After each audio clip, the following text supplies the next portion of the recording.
Okay, nitride ion हमारा N-3 होता है। डन हो गई बात। Li में जो चार्ज होता है वो प्लस होता है, +1। ओके, अब बात करते हैं एवरेज एटॉमिक मास की, आम की।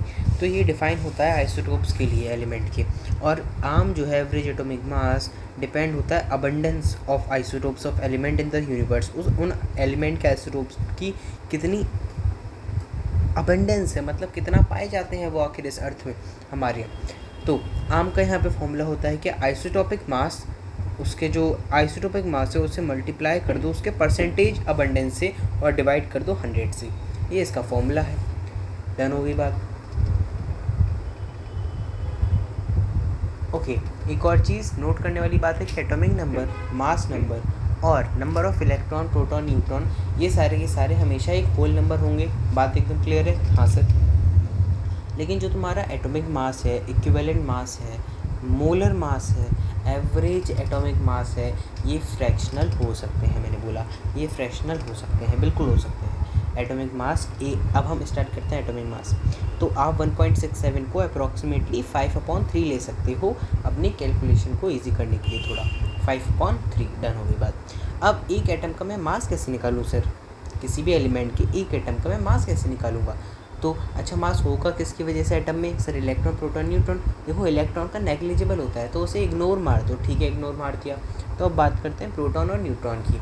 तो मास ऑफ प्रोटॉन हमने मल्टीप्लाई कर दिया उस एटम में जितने प्रोटॉन हैं उससे, और उसमें और चीज़ ऐड करी है, मास ऑफ न्यूट्रॉन, उसे मल्टीप्लाई करा नंबर ऑफ न्यूट्रॉन से, मतलब MP multiply by NP plus MN multiply by NN।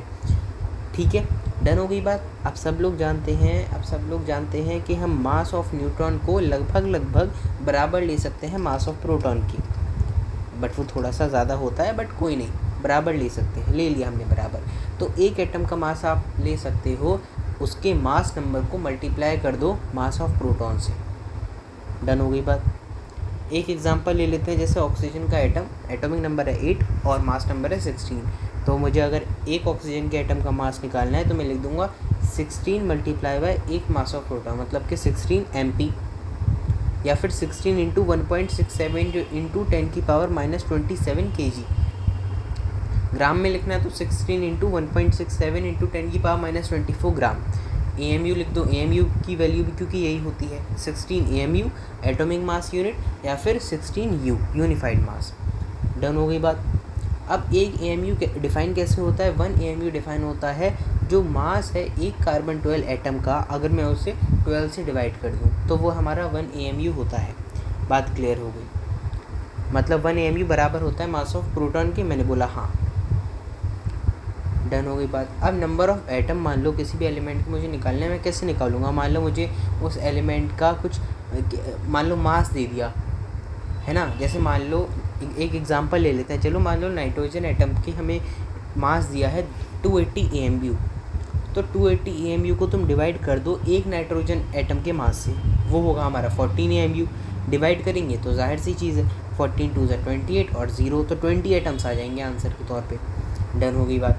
अब मॉलिक्यूलर मास की बात करते हैं, तो एक मॉलिक्यूल ऑफ O2 में कितना मास होगा? अरे यार, एक ऑक्सीजन का एटम और दूसरा ऑक्सीजन का एटम का मास ऐड कर दो। तो एक ऑक्सीजन के एटम का मास बताओ सबसे पहले। सर वो होता है 16 AMU। बहुत बढ़िया, उसे मल्टीप्लाई कर दो 2 से तो तुम्हारा आ जाएगा 32 AMU। आंसर हो गया। kg में लिखना है तो 32 इंटू 1.67 इंटू 10⁻27 kg, या 32 इंटू 1.67 इंटू 10⁻24 ग्राम। अब यूनिटी मेथड थोड़ा बहुत समझ लो। जैसे कि मान लो मैं यहाँ पे बताता हूँ, जल्दी से नहीं, मतलब आराम से ही बताएंगे। 1 kg अगर बराबर है 10⁻³ ग्राम के, तो अगर मैं इस 10⁻³ को इधर भेज दूँ, 10⁻³ मतलब कि 1 ग्राम में 1/10⁻³ किलोग्राम होंगे, तो 10⁻³ kg बराबर 1 G। ये यूनिटी मेथड है यार, सिंपल सा। अब मैं तुमसे पूछता हूँ कि 4 नैनोमीटर में कितने मीटर हैं? तो 4 इंटू 10⁻⁹ मीटर बताओगे तुम।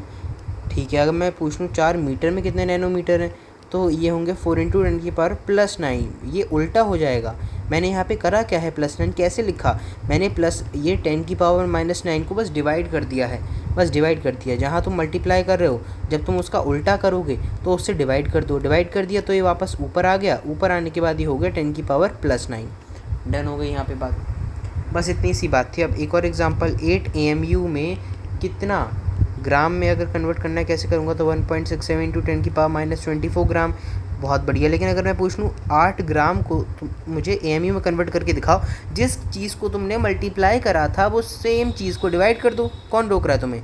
तो 8 को डिवाइड करो 1.67 इंटू 10 की पावर -24 से, या फिर तुम इसे ऊपर भी ले जा सकते हो। अब ये तुम्हारा आंसर आ गया। डन।